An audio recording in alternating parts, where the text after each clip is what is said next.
Bonjour à tous, c'est le docteur Walid Mekdé, mais aujourd'hui on va parler de spondylarthrite ankylosante. Alors de quoi s'agit-il? C'est une maladie inflammatoire articulaire, mais avec des manifestations qui ne sont pas articulaires aussi. Ça dépend un petit peu des personnes, mais on peut retrouver aussi des symptômes en dehors des articulations et je vais vous en parler dans cette vidéo. M'excusez d'avance s'il y a peut-être un petit peu de bruit dehors, je tourne cette vidéo au moment de la fin de journée, il y a pas mal de circulation. Enfin bref, on entre dans le vif du sujet.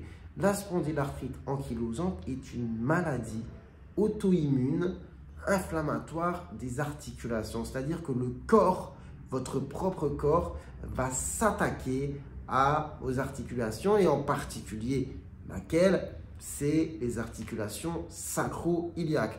Là, vous allez me dire, c'est où ça, les articulations sacro-iliaques? Alors, c'est en bas du dos, mais on n'est pas sur les lombaires. On est vraiment à la jonction entre les os qu'on a dans les fesses et celui qui est au milieu, le sacrum. Je vais me lever, je vais vous montrer. Bon, avec le pull, hein, parce que je ne vais pas remonter mon pull. Mais donc, ici, au-dessus des fesses, on a l'os bien dur, d'accord?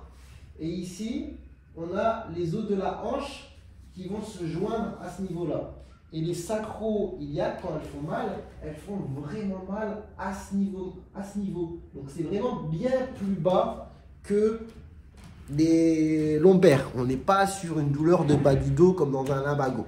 Cependant, on peut avoir des douleurs lombaires associées par la suite.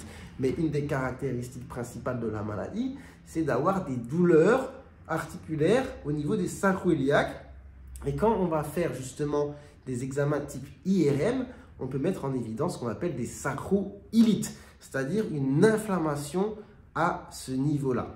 Et qui dit douleur inflammatoire des articulations, dit verrouillage matinal, c'est-à-dire qu'on va avoir des douleurs qui ne sont pas comme dans par exemple l'arthrose, même si on peut avoir une composante inflammatoire, souvent dans l'arthrose, on va avoir des douleurs dites mécaniques, c'est-à-dire vous allez faire tel effort, ça va vous faire mal, vous êtes tranquille, vous n'avez pas mal. Avec une douleur inflammatoire comme dans la sacroiliite, vous dormez la nuit et vous pouvez vous réveiller parce que ça fait mal. Et le matin, vous pouvez être bloqué du dos. Et c'est le fait d'être justement à l'effort qui va vous débloquer. Là, on est sur un rythme inflammatoire de la douleur articulaire. Donc, on peut avoir du coup cette inflammation. Et cette inflammation et cette atteinte articulaire, avec le temps, elle peut amener à une soudure des vertèbres. Et c'est pour ça qu'on parle de spondylarthrite ankylosante, ankylosée, c'est-à-dire on parle ensuite de colonne bambou. L'inflammation se propage, elle dure, tout se rigidifie et on a une colonne bambou. Heureusement, aujourd'hui, tout de même avec les progrès de la recherche et des traitements, on essaye d'éviter cette complication au long terme de la maladie. Maintenant, bon là je vous ai parlé des douleurs articulaires quand même qui caractérisent la maladie. Cependant, je vous ai dit en début de vidéo, on peut avoir des douleurs en dehors des articulations. Alors, qu'est-ce qui est fréquent? Ça dépend un petit peu des personnes, mais on va avoir parfois des thalalgies, des douleurs au niveau du talon. Et ça, c'est lié au fait que dans la spondylarthrite inflammatoire ankylosante, on peut avoir ce qu'on appelle des anthésopathies, donc atteinte des tendons. Donc avec les atteintes du tendon d'Achille et de ce qu'on appelle l'aponévrose plantaire, ce qu'il y a en dessous du talon, donc le prolongement comme ça, eh bien on peut avoir des douleurs au niveau du talon. Alors, douleur du dos, douleur talon, et après on peut aussi avoir des manifestations cutanées, on peut avoir du psoriasis, parfois associé dans la spondylarthrite. On peut avoir des problèmes intestinaux parce que des fois on peut avoir des maladies inflammatoires chroniques de l'intestin comme la maladie de Crohn qui se greffe à cela. C'est une possibilité, c'est important de le savoir. Et après on peut voir aussi des manifestations ophtalmiques avec ce qu'on appelle des uvéites antérieures qu'on peut retrouver dans d'autres maladies d'ailleurs auto-immunes inflammatoires. Mais c'est une inflammation très douloureuse de l'œil, œil rouge avec baisse de la vision, baisse de l'acuité visuelle. Et ça, c'est une urgence, hein, attention, c'est une urgence ophtalmique. Donc voilà, après il y a d'autres manifestations, parfois extra-articulaires, mais plus rares, je ne vais pas entrer dans les détails. Mais voilà, retenez, donc douleur dans les talons, psoriasis, maladie chronique inflammatoire de l'intestin et uvéite, c'est déjà pas mal. Alors, ça concerne qui? Normalement, j'aurais dû le dire en début de vidéo, ça, mais c'est pas grave.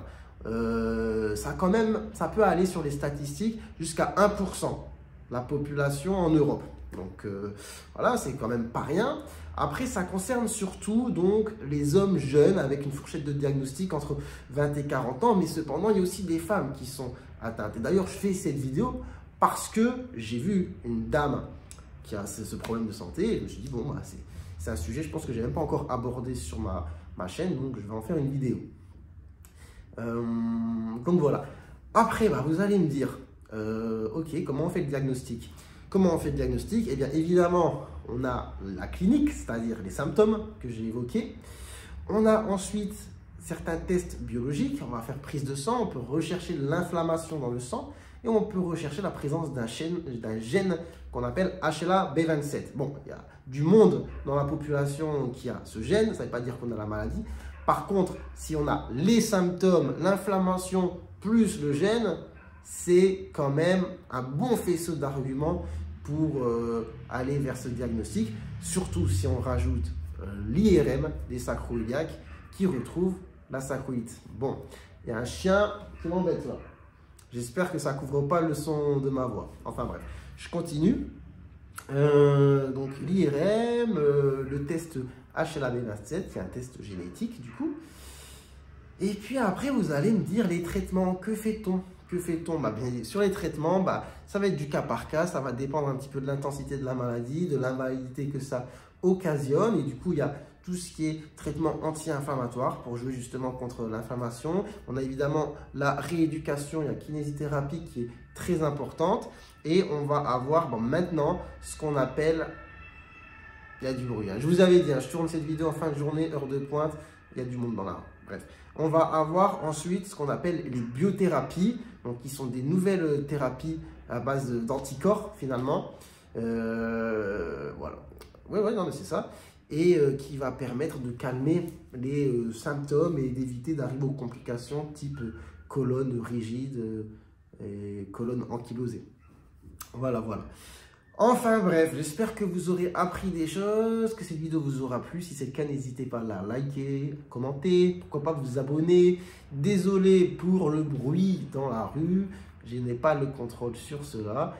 Et sinon, bah écoutez, prenez soin de vous, prenez soin de votre santé. À très bientôt, j'espère, pour de nouvelles vidéos. Ciao.